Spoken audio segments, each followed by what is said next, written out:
বিসমিল্লাহির রহমানির রহিম। জীবনে এই তিনজনকে কখনোই ক্ষমা করতে নেই।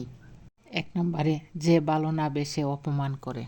২, যে বন্ধুত্বের সুযোগ নিয়ে বেইমানি করে। ৩, যে বিশ্বাসের অমর্যাদা করে। নিজে ভালো তো জগৎ ভালো, এটা সম্পূর্ণ মিথ্যা কথা। আপনি যত ভালো হবেন, মানুষ আপনাকে ততই ঠকিয়ে দিবে। ভরসা তাকেই করুন, আপনার ৩টি জিনিস বুঝবে। ১, হাসির মাঝে লুকিয়ে থাকা কষ্ট। ২, রাগের পেছনে থাকা ভালোবাসা। ৩, চুপ থাকার পেছনের কারণ। জীবনে এই ৫টি জিনিস খুঁজে পাওয়া কঠিন। ১, নিজের মনের মতো একটা মানুষ। ২, নিষ্পাপ একটা মন।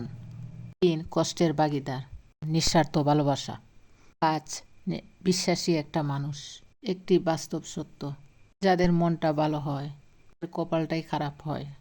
খারাপ ব্যবহার তুমি আজ কারোর সাথে করছো, ৫ বছর পরে হলেও ঘুরে ফিরে সেটা তোমার কাছেই ফিরে আসবে। এই দুনিয়ায় সবচেয়ে সস্তা হলো পরামর্শ। একজনের কাছে চাইলে ১০ জন দিয়ে দিবে। আর সবচেয়ে দামি হলো সাহায্য। ১০ জনের কাছে চাইলে হয়তো একজনের কাছে পাবে। জীবনে সুখে থাকাটাই জীবনের সার্থকতা নয়, কাউকে সুখে রাখতে পারাটাই হলো জীবনের আসল সার্থকতা।